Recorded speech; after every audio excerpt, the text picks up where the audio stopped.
Hello, podcast family. My name is Justin, and I'm going to be your grief financial officer on this journey that is the Currency of Grief podcast. This podcast is designed to share real life stories from real life people who have navigated the intersection of grief and money and all the intricacies that come with death, loss, and legacy. My goal with this podcast is to inspire you to have a deeper connections with your loved ones and family members around the fragility of life, to normalize family conversations around money and legacy, and to help educate around something that's inevitable for all of us, our mortality. I'm excited to be your guide on this journey and hope you're able to take valuable lessons away from our guests and their stories.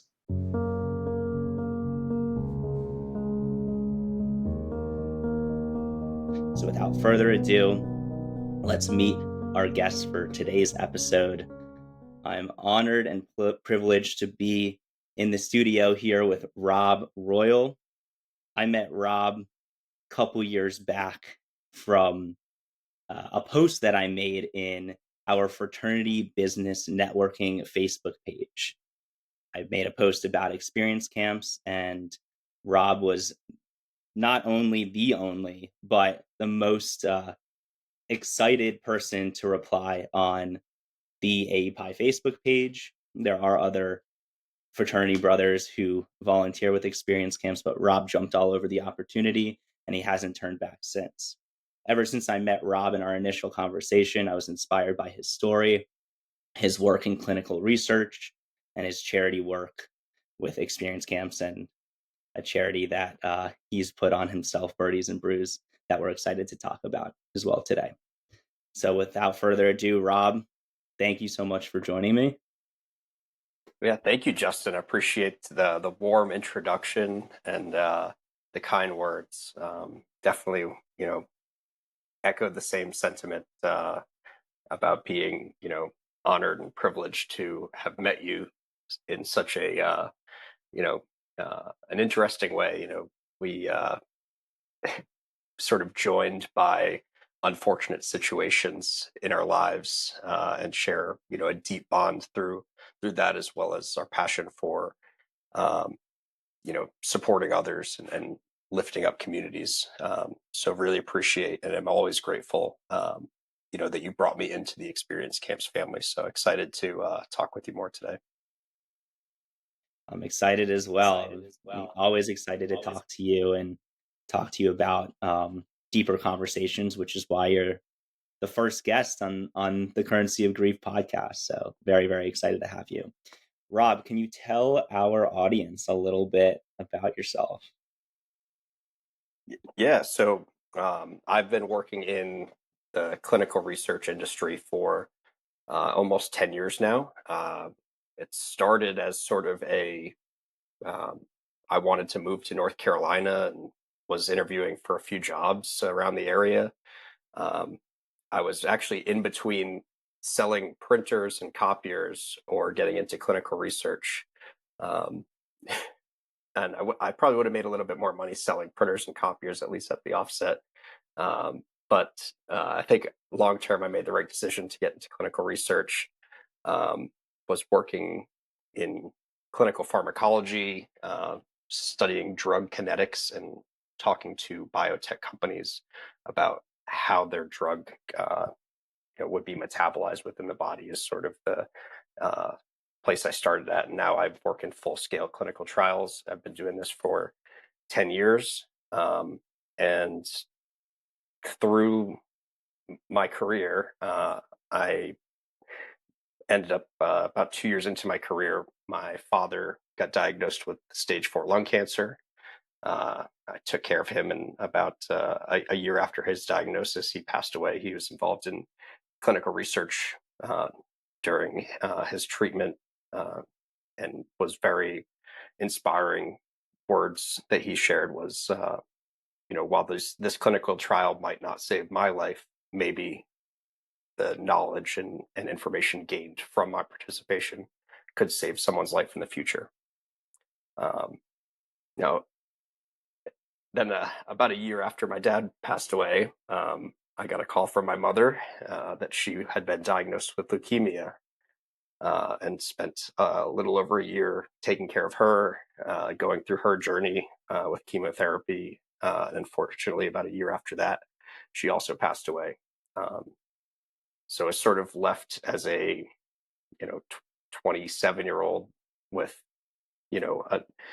a good job and a life in North Carolina, but having two parents that had just passed away and not really knowing what to do with myself, but throwing myself into work and into clinical research and into um, doing charitable work, finding something to connect to that would, you know, fill fill up my cup and also honor my parents' legacies. Yeah, thank you for that intro and for diving into your story. How old were you when your dad passed away? I was 25, 24, 25 when my dad passed away. Well, I was Mm, 24 when my dad passed away. Yes. wow. And what about your mom? I had just turned 27. This is about 2.5 years apart from each other. Wow. And how old were they? I have to do some math here, Justin. My dad was 65 and my mom was 63. Yeah. Wow. Um, yeah, I guess the original question of who is Rob Royal? I mean, to me, you're an energetic being. You're a golfer. You're a philanthropist. You're a community man. But a lot of your story has been made up of cancer, and yeah, I mean that's super difficult. But it sounds like you've and why I've wanted you to have you on the podcast is you've taken cancer and kind of made a life out of it and made the most out of it in your own personal life, and you're also a dad and a husband, um and so that's exciting.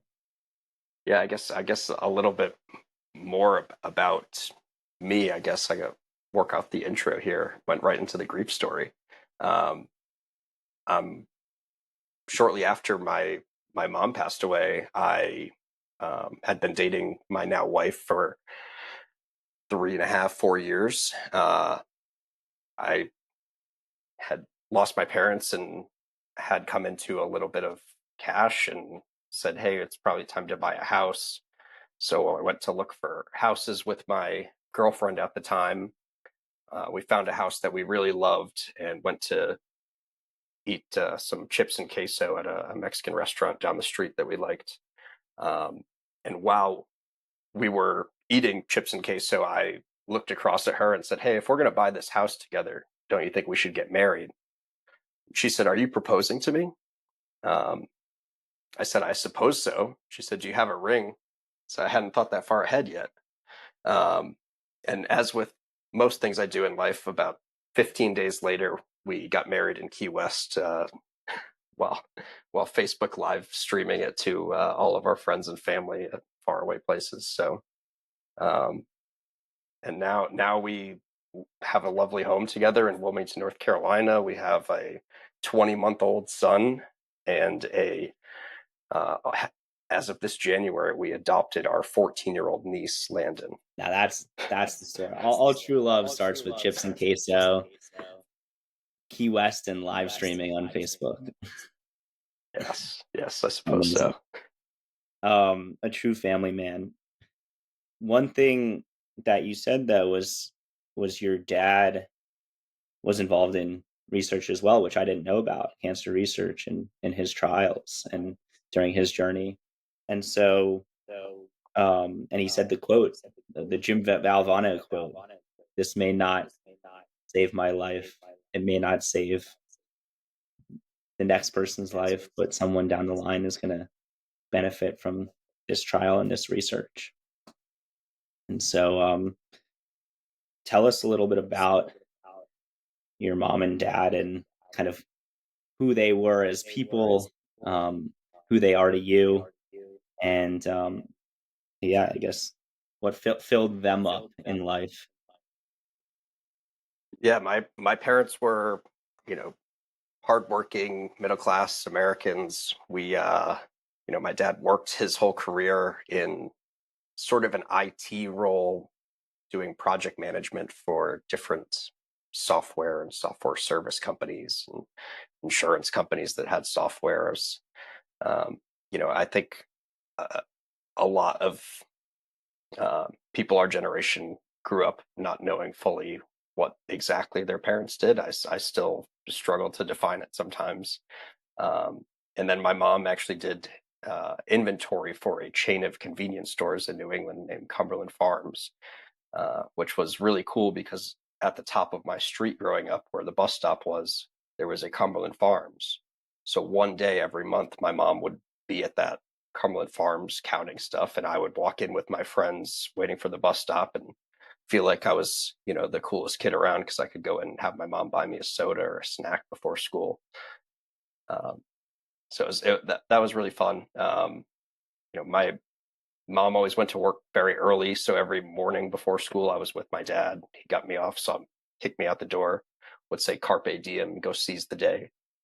Um, and my mom would get home early just before I did usually, and make me sit at the dining room table to do my homework before I could go outside and run around and play basketball and do those things. So, um, very fond memories hanging out with them, doing a ton of stuff with them.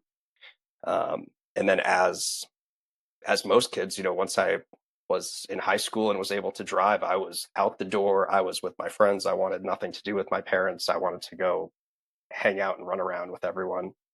Um, so I was grateful that, when I went to college, growing up in Rhode Island, I went down to school in University of Tampa. And they say absence makes the heart grow fonder. So I went from being the son who didn't want anything to do with his parents to wanting to call and check in and say, "Oh, I'm doing this cool thing. I'm doing that cool thing." And that carried over into my adult life where my parents retired and moved down to Florida. I moved to North Carolina and started working, um, and just became, went from being the son to being the son and good friend with my parents to call and check in, um, tell my mom what I was up to, where I was traveling to for work. Um, Calling my dad after I played a round of golf and telling him when I shot or what crazy, shot I hit or missed or whatever during the round. So, um, got sort of a reborn friendship and relationship with my parents as I became an adult, which unfortunately was sort of right around the time when um, my dad got sick and sort of, reestablishing that relationship while also going through um, going through his cancer journey. Yeah, it sounds like you had just started becoming their friend, not only their child, and right right when your dad got sick. That must have been difficult. Yes. How did your parents view money and career in their living years? Um, so, I mean, my parents were of very modest means. We did, you know, 2 vacations a year, maybe. We'd go down to see family and uh, check out Disney for a couple days, and we'd stay at the Comfort Inn off property. Uh, and then we'd go to do a 1 week road trip where we'd drive out to Erie, Pennsylvania, see my dad's family, stay at a Comfort Inn down the road, and then we'd go stay at my mom's parents' house in Harrisburg, Pennsylvania. So got us out, seeing family, but also playing a little bit of golf and, um, you know, checking out an amusement park, things like that. So it's very, you know, not big vacations, not big spenders. One of my dad's favorite sayings was, "I can drive a Mercedes BMW all day. I want to retire." So my parents' money philosophy was really, let's live modestly, let's live within our means, let's save and let's retire, um, which I know we'll get into more, but was a big influence on how I viewed money growing up was save and retire. Well, going through the experience of losing both of my parents shortly after they retired to the disease that is cancer, really shifted my mindset. I still want to save. I want to make sure that my family is well taken care of, but it's no there's no substitute for enjoying life today when it can be taken away from you. So that was a big shift in mindset from what my parents had taught me and what their belief was to what I believe today. Mm. Yeah, that loss, that sudden loss, or I guess that journey of battling cancer shows you that there is no substitute to enjoying life while you can live it. 100%. And then, so what happened next? Your dad was diagnosed. Um, how long was that journey? And how did you feel as a 24-year-old? When my dad was diagnosed, I was actually on vacation with a bunch of friends in Charleston, South Carolina. I was having a great time, and there had been some whispers that my dad was not really himself. They were thinking, "Oh, we got to get him to the doctor. Maybe he's got dementia or Alzheimer's. He's just not really with it." Because my dad was a super vibrant, always quick with a joke. Those patented dad jokes that everyone talks about. My dad was an A plus candidate for dad joke of the year at all times. So hearing that he wasn't as sharp as usual is definitely a sign that there's something wrong, probably mentally. So the plan was he was going to go in and get checked out to see if there's some Alzheimer's, some dementia, something like that going on. And it was actually when my parents were moving into their house that they had built in Lakeland, Florida, and he was just not able to lift boxes, not able to really maneuver like he would. He was pretty active guy for being in his 60s, and they brought him to the hospital, did an MRI. Turns out there's a tumor pressing up against his brain. So it was not Alzheimer's or dementia, which would have also been a awful diagnosis, but it was stage 4 lung cancer. Now, working in clinical research, I know stage 4 lung cancer is pretty much a death sentence. Now, the lifespan that someone can live with that is variable, but I knew right away with the diagnosis that I didn't have much time with my dad. So I went down there right away. I was with them all the time. In hindsight, I wish I spent even more time down there. I mean, I know, unfortunately, other people who have been diagnosed with stage 4 lung cancer, and that feeling of wishing that you had more time and knowing that time is short and valuable, you're not alone in that. How did your friends react when you told them when you were on the trip in Charleston, and if you told them there, and who gave you support? I mean, you're 24 years old. Like, I'm sure a lot of your friends' parents are still alive, and Yeah. that's Yeah. I think when I first heard the news and went down and shared with my friends, um, you know, most of my friends don't work in the clinical space. They haven't, gone through a cancer diagnosis with someone close to them. Um, people were saying, well, can they treat it? Is this something he can get better from? And I knew the answer, unfortunately. I was not naive to what the next, few months, I think it was about 13 months after his diagnosis when he passed away. But I knew that the odds weren't good. I knew what was the likely outcome at the end of the journey, that the journey would not be easy. Um, I really got very, very close to my mom during that time. My mom, was still healthy. My mom was a big runner. And, my mom would still go to running club, and my dad and I would go. And throughout the course of his diagnosis, we would go on walks together while my mom was running and, talk about life and, uh, things that he enjoyed, things that he missed.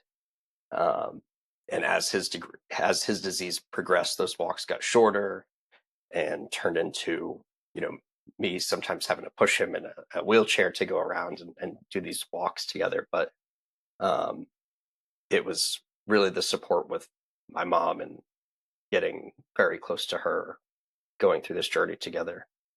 Um, I don't have siblings. My parents have siblings, so aunts and uncles that I could lean on. Um, but really, for as far as the nuclear family goes, it was my mom, my dad, and I. So um, specifically for my dad, my mom and I got very close. How is she doing through all of this? And um, if you're okay, if we talk about your mom a little bit, like what were those years between when you were 24 to 27? What was your relationship with her like? Yeah, I think my mom and I got very close through my dad's cancer journey. Spent a lot of time together, a lot of time sitting in hospitals and walking the hospital wing floor and things like that, um, and supporting each other through that. After my dad passed away and we did the funeral,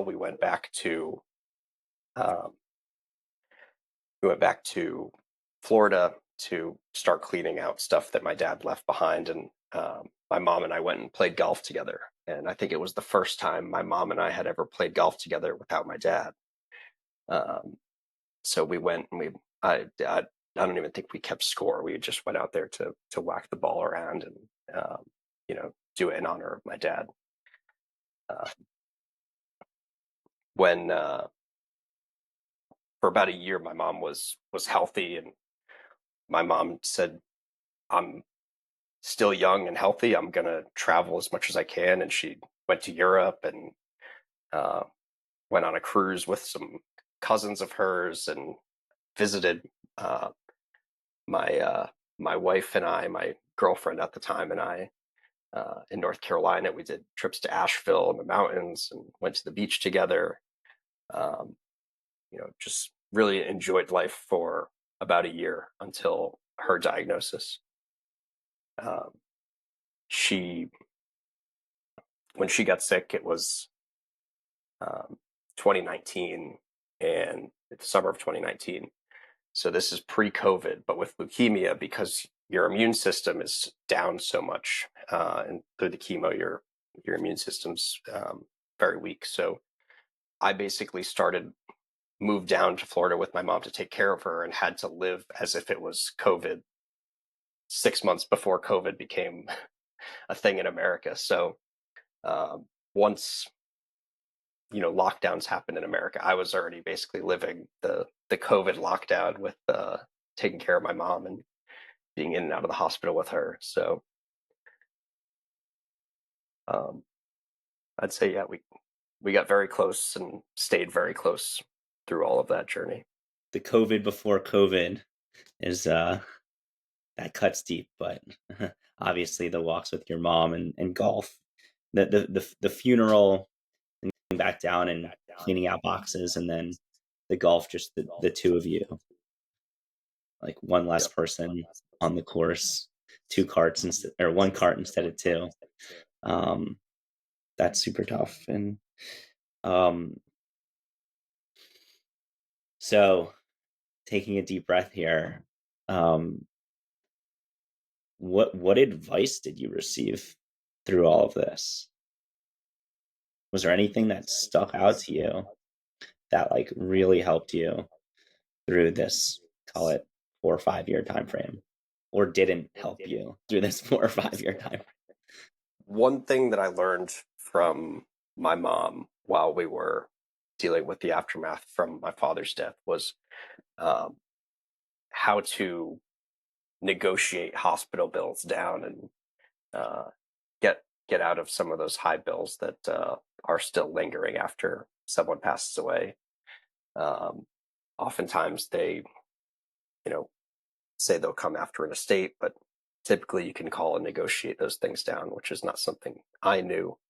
I don't know how my mom found that out, but that was One good piece of advice. I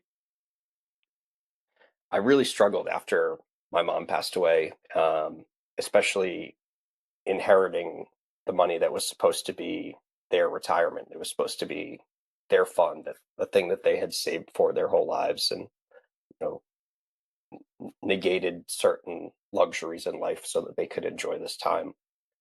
Um, One piece of horrible advice I got was that I should buy a bench for them or something like that. I if they had loved sitting in some spot by a beach, maybe that's a good use of that funds. But I really couldn't think of just throwing money at some inanimate thing uh, and being thinking that that would be a good use of what they had worked so hard for. Um, I figured that the best way to put that money to use was to make a strong life for myself and my family, and to actually use my effort and my drive to want to make the world a better place be something that could be their legacy, not an inanimate object like a bench. So, uh, about a year after my mom passed away, my wife and I founded a nonprofit, and we host golf tournaments. We've hosted 4 tournaments to date. We've raised over $50,000 for the Cancer Research Institute, and this coming March will be our 5th tournament, and we are splitting the proceeds between Cancer Research Institute and experience camps. So I'm very thrilled to be back hosting Birdies and Brews, and having a great time. It's a Birdies and Brews is a beer themed golf tournament. Think of your traditional scramble golf tournament, but every other hole there is a local brewery that comes out and brings their beer, and we actually vote on the fan favorite beer every year. So the breweries get very excited to come out and try and be the best beer at the tournament. Um, so it's a great time. It honors my parents. They love to play golf. My parents, love to have a couple beers, and uh, getting everyone out, having a good time, and raising money for a great cause. Um, in my eyes, is the best way I know how to honor them. And I've been to the tournament 2 straight years, and I can attest it's an amazing tournament. It's an amazing day in honor of your mom and dad, the royal family, and it's super awesome the way you've created this. So instead of a bench, right, you have a living, breathing golf tournament that continues to evolve as your life evolves, and you've gotten your family, aunts, uncles, and your experience camps family involved in it as well, which is super exciting. So if you're in North Carolina, if you're near near the state and want to come in for Birdies and Brews in 2025, I'll link the the website link in the show notes, and support any way you can. Before we dive into money and logistics and the role you took, is there anything else from an emotional side that you felt helped you process, or maybe celebrate wins, or smile again, or find joy? You're a big traveler, and during the time between um, 24 and 27, and before your mom's diagnosis, she traveled the world, and I love to hear that. Um, so anything that helped you process and be grateful for our listeners. Yeah, I for me, processing was more of a throw myself into work. I wouldn't say I found the healthiest methods right away. I I just threw myself into work and threw myself into, um, you know, traveling and trying to make sense of everything. There was just so much on the table that I felt I had to clean up and get right and make sense of, that it was not really giving a moment for myself to really grieve. I was going through the motions of getting the estate squared away, um, getting things done at work.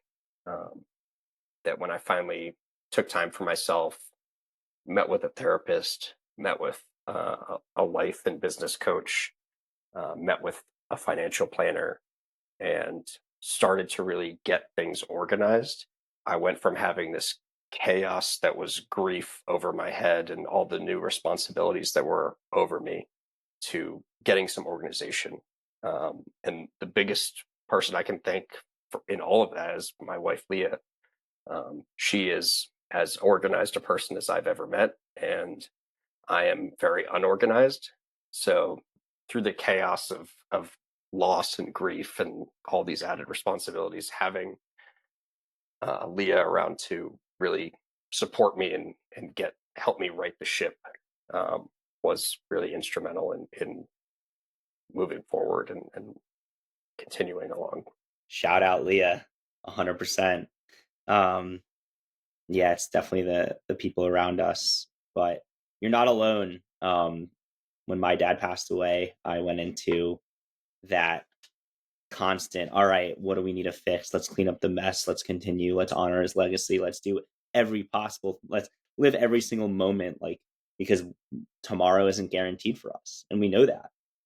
But we do need to take a second to get organized and take a breath and celebrate wins, because you've accomplished so much in your life, and and really just, yes, there's one person less to call, and you feel like you're filling the void for everybody else who relied on that person or those people. um and there's so much to do, but what do you, like, you can only do so much, right? There's so much to do, but you can really only do so much. um so transitioning, well, I wanted you to know that you're not alone in throwing yourself into work and throwing yourself into the logistics, but transitioning into the logistics, and you talked a little bit about like the estate and the types of people that you relied on: a therapist, a business and life coach, and a financial planner. um I guess, financially and logistically, what role did you take on? Well, so two different stories. When my father passed away, there was very minimal role for me. My mom handled everything. I offered emotional and um, help around the house and help, with her life in general. But my mom, took care of most of that on her own. Uh, when my mom passed away and everything turned to me as an only child to take care of everything, I was very grateful that my parents had a will, that things were already titled. Some of the accounts were already titled to my name. There was only one account that was not titled to my name, and it took 12 months longer than everything else to finally get it over into my name. So, hindsight being 2020, or advice I can offer on that is um, to plan for a lot of those things, whether it's a trust or just putting your accounts in your next of kin's name. Uh, Definitely makes things a lot easier. So in addition to the financial component, there was also, getting my parents' house cleaned out, going through everything, and I mean everything, including the, jewelry that my mom had that was my great grandmother's that I didn't know about, the, you know, medicine from the medicine cabinet that was expired 7 years prior. Um, just going through everything, and I'm very grateful for for my soul that my parents had already sold my childhood home and were living in a 55 plus community in Florida when they passed away, because doing that process in my childhood home would have been a lot harder. There would have been a lot more junk to go through, and they had already cleaned through a lot of that. So, new home that didn't, have as much significance to me as my childhood home was definitely um, grateful to be cleaning that out and not my childhood home.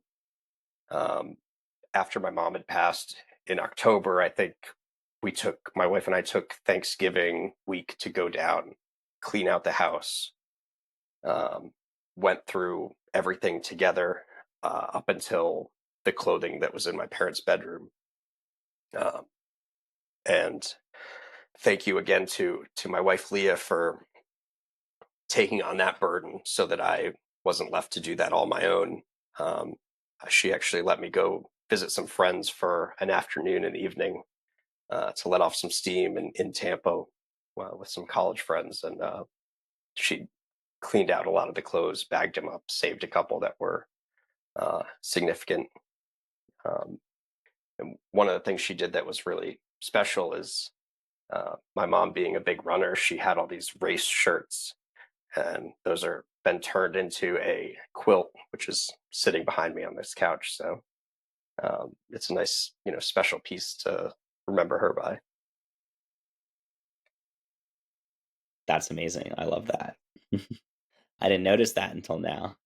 You don't think about the clothes, right? Someone dies and you're like, all right, we need to put together a funeral. We need to do a burial. We need to put all these logistics in place. Who's gonna, sell the house? But like, can't sell the house with a bunch of clothes in it. And these are clothes that your parents wore every day, birthday parties and big lifetime events. And it's not necessarily something that you want to hold on to. A close friend of both of ours from experience camps, I talked to her this morning, and she just got back from her mom's place and is trying to help her downsize. And so it sounds like, from a financial standpoint, doing as much as you can to kind of retitle or have a contingency plan in place is important. But then also, like, we always say, like, don't live but beyond your means, but really it's like, don't live beyond your means in like a hoarding capacity as well, because you're leaving, that's part of your legacy too, who you're leaving that stuff. It's not gear, it's not helping you get to what you're going to do in life, Rob. It's stuff that like someone eventually has to go through. um so I like that gear stuff analogy as well. I've got one more item that sticks out to me. My parents, grandparents, great grandparents, great great grandparents have these photo albums. So one of the things that we found while going through the house was all these photo albums dating back to turn of the 19th century, basically. So it's been cool to go through those periodically and look through at some of the history of our family, but also having started a family of my own and having an almost 2-year-old son now, and seeing the photos that I've taken on my iPhone of it was my dog's overwhelmingly, and now it is my child overwhelmingly. I found old Polaroids from my parents from before I was born, and it is all photos of our dog Ollie running around the house. And you can see the exact date when I was born, when it shifts, and all the photos are now of baby Rob running around. So it was really interesting to see, even before the age of the iPhone and having cameras in our pockets, that people still were photographing their dogs up until they have babies of their own. It was very interesting to see that shift through the photographs that my parents left me. Absolutely hilarious. It's the photography life cycle. You take pictures of your dog until you have kids of your own, and then it shifts. Hopefully, I have pictures outside of here where I have pictures of myself and my dog and my younger brother. So um, my parents did all of it. Did you hold on to those pictures? Oh yeah, I still have them all in boxes. They're in this very room actually, but I take them out sparingly. Um, I look forward to my son being a little bit older and you know someday being able to appreciate some of those photos with me. So I look forward to that as well. Um, were there any financial or logistical resources that you wish you had during all of this? Yeah, it's a funny question because I keep getting targeted advertisements on Instagram and Facebook for um, services called a knockbox and things like this, where it helps consolidate all of your information so that your next of kin has everything ready and organized in a file system. Um, and it's funny that they've targeted me with that algorithm of prepare for your parents' death. They missed the boat on that one a little bit, but um, having having a resource like that in place would be extremely helpful. I'm fortunate that um, because my parents passed away from cancer and it wasn't super sudden, that there was time to have some of those conversations of what does this look like. There was time for my mom to go and retitle most of the accounts, um, and make sure everything was set up to ensure that it was an easier transition, at least financially and logistically. But there's certainly a lot of tools out there um, that either didn't exist or we didn't have access to or knowledge of, um, that could have made things a little bit easier. But it sounds like you had people and professionals in your corner to help lean on when it came to the financial logistics. And so, did your parents work with an advisor or planner that helped you readjust the kind of different accounts? Was there like an estate attorney that sat on your like that helped you go through any type of like probate or anything like that? Um, and how did you educate yourself on all of that? So my experience with the estate attorney that my parents had used was that he was not very good, not very helpful. My wife and I had to go and use Google to find answers for a lot of things. There was a lot of trips to banks, to notaries to try and reconcile things. Um, it did work out a lot cleaner, I think, because my parents had done a lot of the legwork ahead of time. Because I'm an only child and there's not other heirs to um, go through probate with it, it was a fairly easy process for me. Although I did, after my parents passed away, I lost my both of my grandparents, my mom's parents, uh, and myself and my aunt, my mom's sister, were the two heirs. So that process was a little bit messier, just because there's multiple heirs. So knowing, how difficult the process was for me, um, as an only child, logistically, um, I think it puts even more emphasis on the importance of planning for larger families. And so, just to circle back a little bit, a will is a document that dictates what happens to assets and your balance things on your balance sheet when someone passes, including gifts and so on and so forth. Probate is the kind of the stage of when the courts, if there is no will or if there are things that pass by will, the courts dictate who takes receipt of those things. Rob also mentioned titling. Titling of accounts and assets is read before the um, the will is read by the courts. Um, and so what would a helpful attorney, what would that have looked like to you? For me, the first thing we did after my mom passed away was, and we started looking at some of these documents to find out, you know, where everything was and get everything organized. Was look through the will, reach out to the attorney who had helped my parents with the will. After about 6 calls and 7 voicemails and a notarized letter, we finally got a response, and it was pretty much, there's the will, take it to a probate attorney, and good luck. Uh, so it was not perhaps under their purview to really offer guidance, whereas I thought that that estate attorney would be a person to turn to and offer guidance. That was not their role.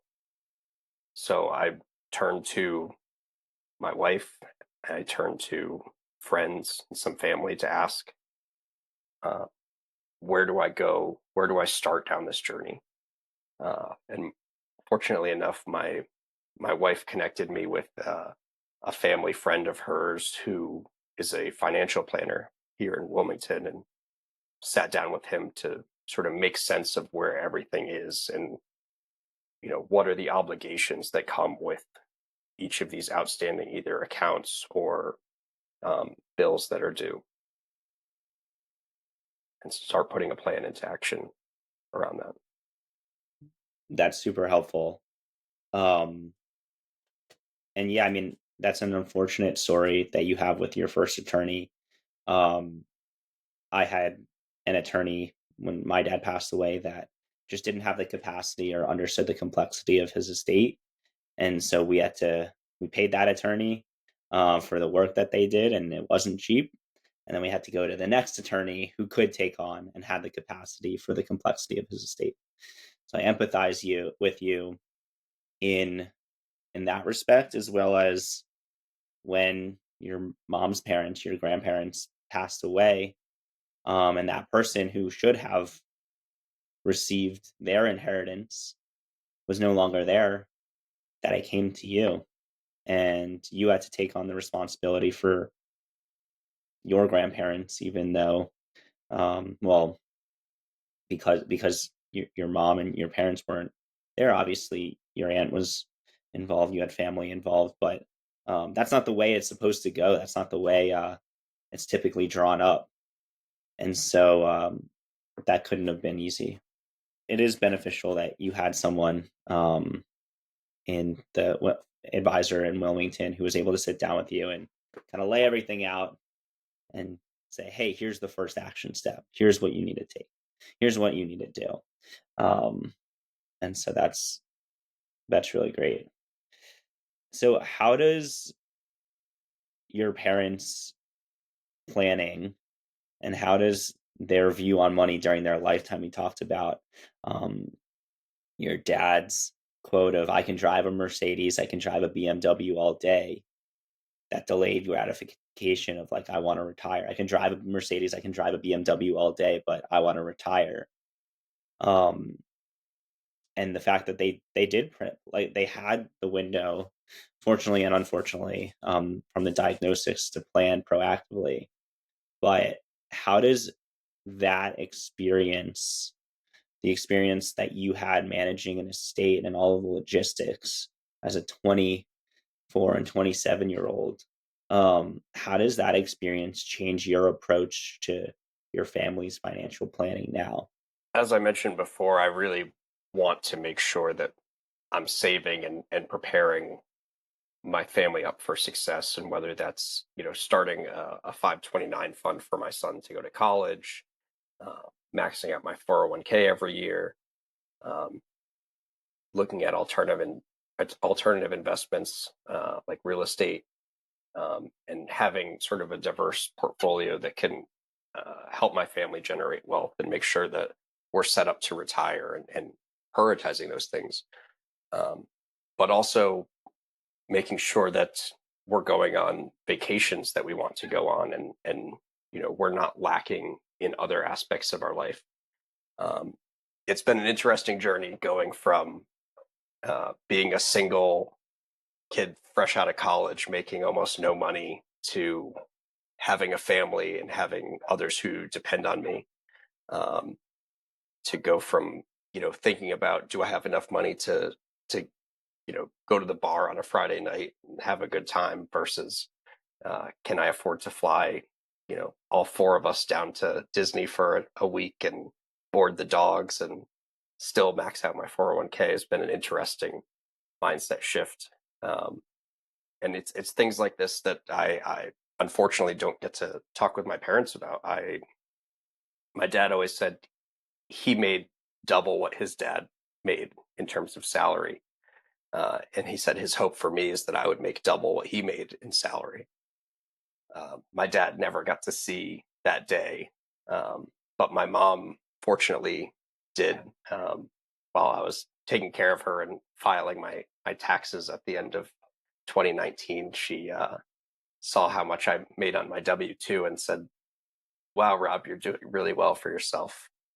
I'm really proud of you, and your dad would be really proud of you too." Um, so I'm grateful that my mom got to experience that moment that my dad promised me would come, and just wish he could have, seen that success manifest itself before he passed away. I think, well, I know your dad would be proud of you, and I know your mom is proud of you. But they're proud of you because, yes, you are successful in your career, and you started off by talking about your career and the amazing work you do in clinical research. But also the way you live your best life both today and tomorrow. You're taking care of your family today and tomorrow. And so that, I feel, is more successful than what's on your W-2. Yeah, I can't disagree with you there, Justin. Um, you know, but making Well, sure that it's my everyone's podcast, so I won't let you. well, I think it's very, important to have a good work-life balance. My wife and I both work long hours often, and it's been interesting to sort of see the shift in priorities having a teenager and a toddler and coordinating their very different schedules along with our work schedules.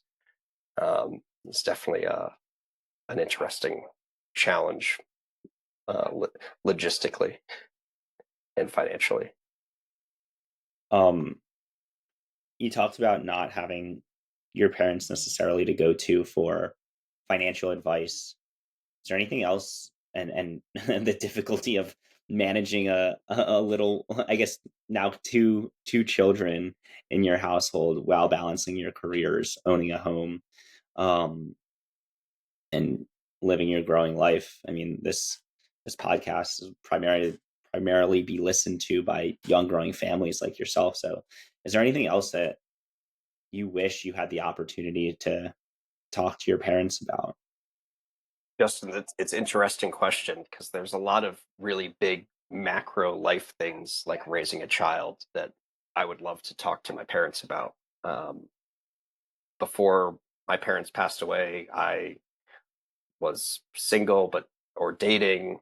I wasn't really interested in getting married and having a kid. It wasn't really top of mind for me. It was, how can I earn some money so I can travel and have a few beers on the weekend? Um, so having that mindset shift and becoming a father and raising a family now, um, these aren't things I talked about with my parents much because it wasn't where I was in my own life journey. I wasn't thinking about that yet. So, yeah, there's a lot of macro life things that I wish I could talk with my parents about. But what's interesting is the things that I get emotional about and missing my parents the most and wanting to share with them are the really small things in life. Uh, one of the one of my favorite memories of just, or I shouldn't say favorite memories, uh, a memory that stands out is when I bought my first home and my wife did not like the way the sink looked. So she put the task on me to go and change the faucet on the sinks. And I got my hands dirty, went underneath the sink, changed the faucet out, and I did it without spilling any water or making a mess in the kitchen. And I was just so proud of doing that small task around the house. And all I wanted to do was call my dad and tell him how proud I was that I did this. Um, so I called my dad's brother, which was the next best thing, just to tell him. And he doesn't have any kids, so he was like, "Why is my nephew calling me to tell me that he changed a faucet on a sink?" But for me, it meant the world. So yes, there are a lot of macro life things I wish I could talk with my parents about, but it's interesting that it's usually the small, not so important things that create the biggest emotions for me. I love that story, and I get it. I understand. It's those little victories that, unfortunately, there's one less person or two less people that you don't get to celebrate with. As we wrap up here, are there any other lessons that, I mean, we talked about a ton, but are there any other lessons that you want to leave our audience with? Yeah, for me, I think the biggest lesson I can offer, given my experience, is to have those deep conversations with your parents while you have them. Ask the uncomfortable questions that you may not know you want the answer to now, but future you might want the answer to. What's it like having a kid for the first time? What's it like when you send your kids off to college and you're back to being empty nesters and it's just you and your wife again? Um, Things like that. I wish I had asked my parents, and unfortunately, I can ask around with family and friends, but I'll never have answers to those questions. And there's a lot of tools available now to ask that help facilitate some of those questions. And I always get those targeted Instagram ads for, if your father's alive, you must ask him all these questions, and here's a great book to facilitate it. Um, so it's my biggest advice is have those questions, even if you don't think they're important now, they will be in the future. Have deep conversations. Your parents want to talk with you and share their life story with you. So don't be afraid to sit down with them and ask. It's powerful. Thank you for that. Yeah, I feel like they keep targeting you, man. Like, maybe you're talking about death and grief too much. They're picking up on your conversations. But I know. Go for it. It's amazing that I keep getting this one targeted ad. So if your dad's still alive, you gotta get this product. Like, what? Why me? Why? Well, at least you could talk about it with a smile on your face. Absolutely. That's one more piece of advice is, um, you know, we may have this incredible grief and this story of loss, um, but as I said, my dad was such a happy guy and loved to tell a quick joke. And the best way to honor that legacy is to keep the same attitude, smile, laugh, uh, tell the same dumb jokes to my kids, and uh, greet them every morning with a carpe diem. Let's seize the day. Well, you kind of took my last question right from me, but um is my question is, what grief mantras, or let's say someone comes to you and they just experience the loss of a parent, are there any mantras or words of wisdom you'd like to you give them? Is it, hey, carpe diem, let's seize the day, or um, give a smile, or how do you help people who come to you? Because you and I both know, like, once you experience the loss of a parent, yet alone two parents, you're now the go-to person, whether it's Meta and Instagram targeting you, or it's your community, your friends and family who come to you for advice. Um, what do you tell those people who come to you? Grief is not linear. Uh, I would never say to someone coming to me for advice that it necessarily gets easier, um, because every year at Thanksgiving there's an empty seat. Every birthday there's a phone call that you're not going to get. Um, but it changes. It's a roller coaster. Certain things come up, changing a sink faucet, and you'll get emotional.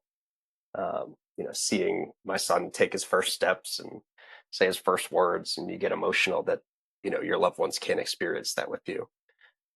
But my advice would be that they're still with you. They're your parent, and they live on through you. Whether you have their same eyes or their same sense of humor, uh, you know, by being yourself and being true to those qualities that they have left with you, you help them live on. And keeping that in mind is when the grief comes that um, they may be gone physically, but they're still with you. Beautiful. Thank you. Thank you, Rob Royall. Um, how can our audience find out more about your clinical research work or Birdies and Brews? Uh, Birdies and Brews is hopefully a link in the description. It's birdiesandbrewscharity.com. Our next tournament will be March 17th at Prestonwood Country Club in Cary, North Carolina. It's sure to be a lot of fun. More announcements coming from that. You can follow us on the website or on Instagram. I'm on Instagram at Rob Royall. And if you want to find out more about clinical research and contact me in a more professional setting, Robert Royall on LinkedIn. I am always available and responding to LinkedIn messages constantly. Yes, he is. I can attest. Well, Rob, thank you so much for going on this journey with me, for being vulnerable and sharing your story with me and our audience, and being our first guest on the Currency of Grief podcast. I'm so appreciative. And thank you, thank you, thank you. Absolutely, Justin. Grateful to join you, talk through some very deep topics, and hopefully offer some good advice to your listeners. So thank you again for having me on. My pleasure. The advice was amazing. Appreciate it. Thanks, podcast family. It's a great day to have a great day.